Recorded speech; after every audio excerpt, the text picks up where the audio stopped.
भगवान की भक्ति में बहुत बड़ी शक्ति बताई गई है।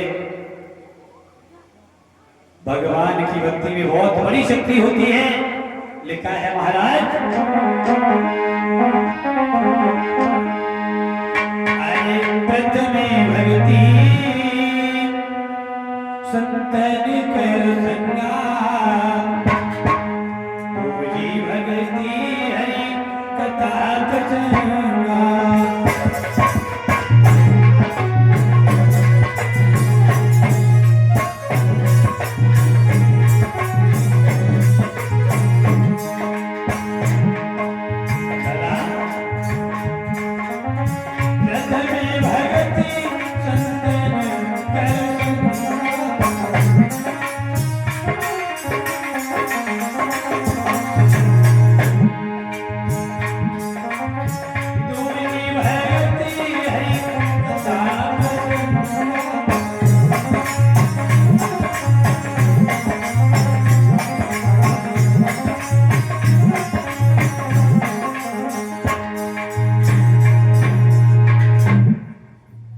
प्रथम भक्ति संतन कर संगा, और दूसरी भक्ति हरि कथा प्रसंगा।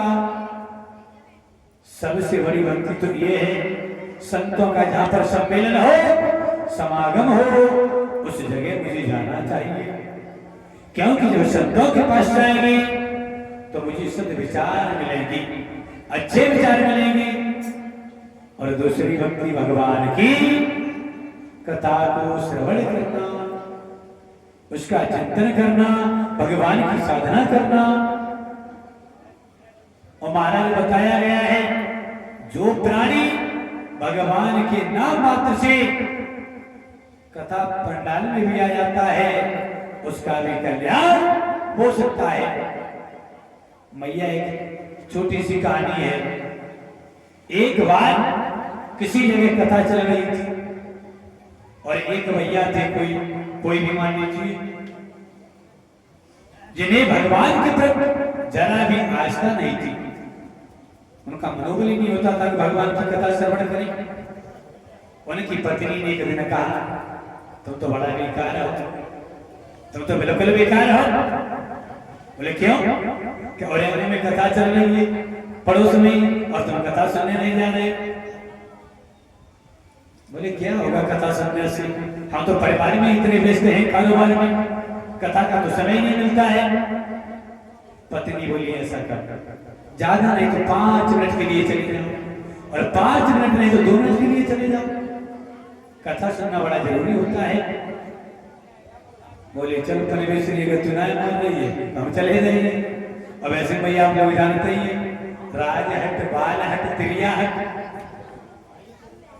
ये 3 हड्डी बहुत बुरी बताई जाती है। तो जब मैया ने जिद की तो बेचारे करने लगे, नहीं मार रही तो हम चले नहीं कथा सुन। आवाज न करो परिचय हमारा, जब तुम वही गबड़ी काटे और बाकी को सुनिए।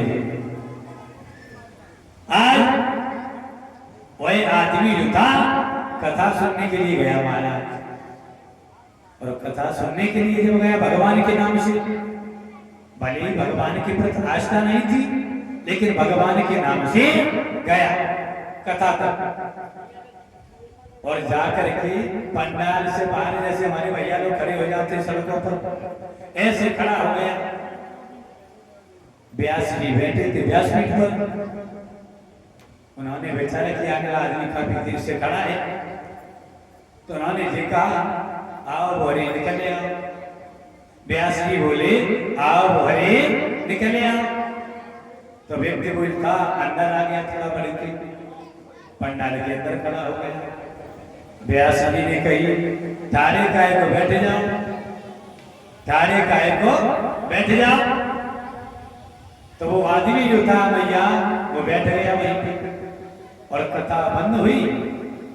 और जैसे ही कथा बंद हुई तो जाने लगा। व्यास जी बोले, समझाया कि भैया जाए कहाँ रहे हो, प्रसाद लाए जाओ। जाए कहाँ रहे, प्रसाद लाए जाओ। तो उस व्यक्ति ने इन तीनों बातों को याद कर लिया। उसने इसे मंत्र समझ लिया। ये कोई भक्ति नहीं थी, न भगवान का कोई नाम था। अब वो पंडाल से चला घर के लिए, उतना ही रटता जा रहा।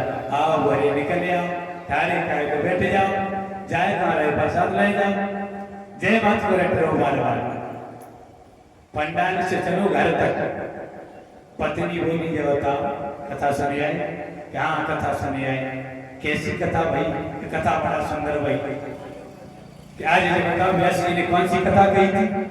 मैंने कही व्यास जी बोले थे आओ बोरे निकल आओ, ठाड़े खाए तो बैठ जाओ, और जाए कहाँ रहे प्रसाद ले जाओ।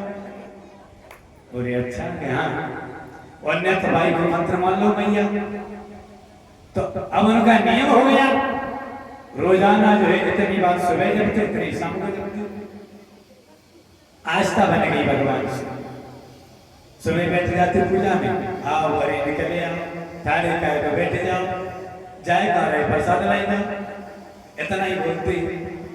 एक दिन अचानक से कई चोर आए उसी घर के व्यक्ति के घर पर चोरी करने, उसी आदमी के घर में चोरी करने।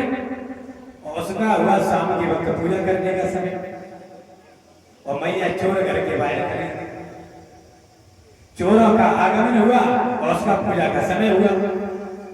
बाने जनाई दे भाई कि चोर मेरे घर में डकैती डालना आए, मानता भगवान के नाम से कथा पढ़ने लगो भाई। बोले आओ बोले निकल आओ। चोरन ने बाबा आपस में बातें करी कि बोले हमें जला करी जाने हरकत में देख लो, मैंने जानी हमें जब मालूम पड़ रही कि इसमें देख लो। चोर एकदम से चल रहे थे घर के अंदर, वहीं खड़े हो गए, और जब खड़े हो गए तब तक बाकी दूसरी लाइन आई गई। बोले ठाड़े खाए तो बैठ जाओ। चोर बोले हम तो वास्तव में देख लो, अब वास्तव में देख लो जाने कहीं अरे कह रहे हो तो आओ बोरे निकल आओ। जब भर के तुम आए रहे थे तब बोल लो तुम आए आओ बोरे निकल आओ, और अब बोल लो कि ठाड़े खाए तो बैठ जाओ, तो जब मतलब देख रहो।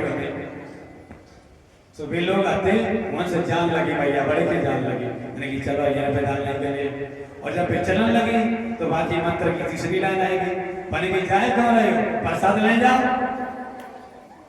तो चोर ने मैया हुई तो टॉप वगैरह गाड़ी बाजी शुरू कर दो। मैंने सोची तो वास्तव में देख रहे हो, ये तो वास्तव में देख रहे हो, कहीं पहले कह रहे हो तो आओ और निकल आओ, फिर जब ठाड़े हो गए तो बोलो ठाड़े खाए बैठ जाओ। और जब भाजन लगे तो क्या कह रहे हो कि जाए कहाँ रहे प्रसाद ले जाओ।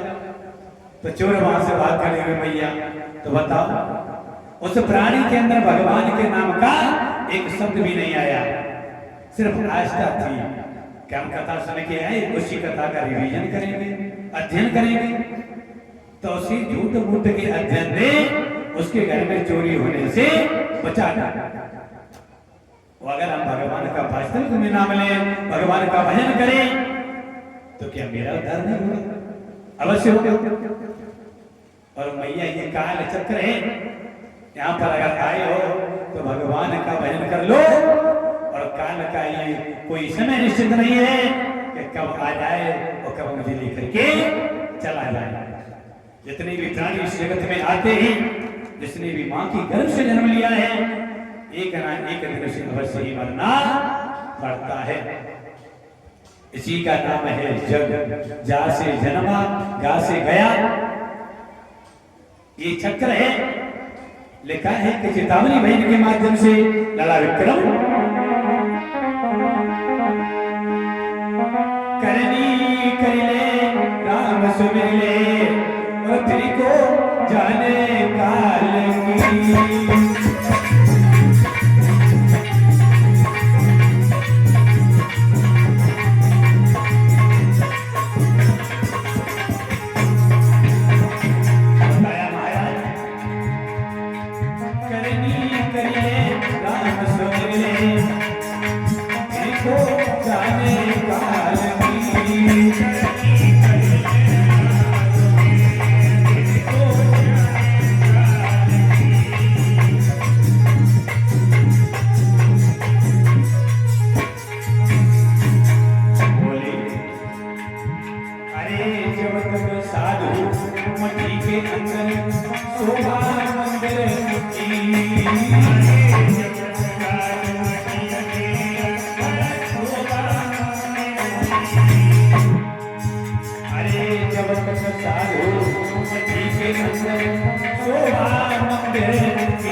अरे करनी करे राम समरे और तुझी को जाने कालनी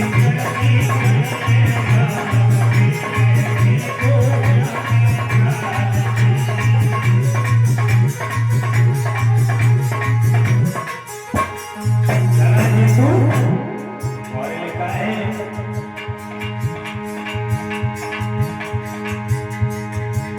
अरे काट कपट की माया जोई कई बातें झलकती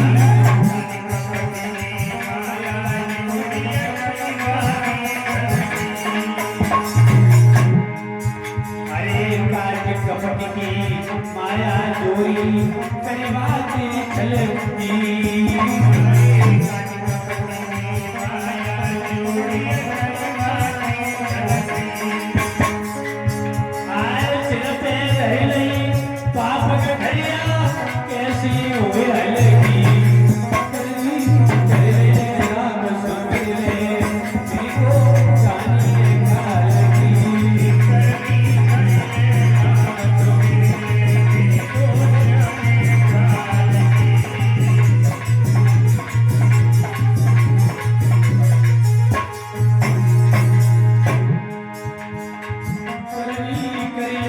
राम सवेरे तेरी को जाने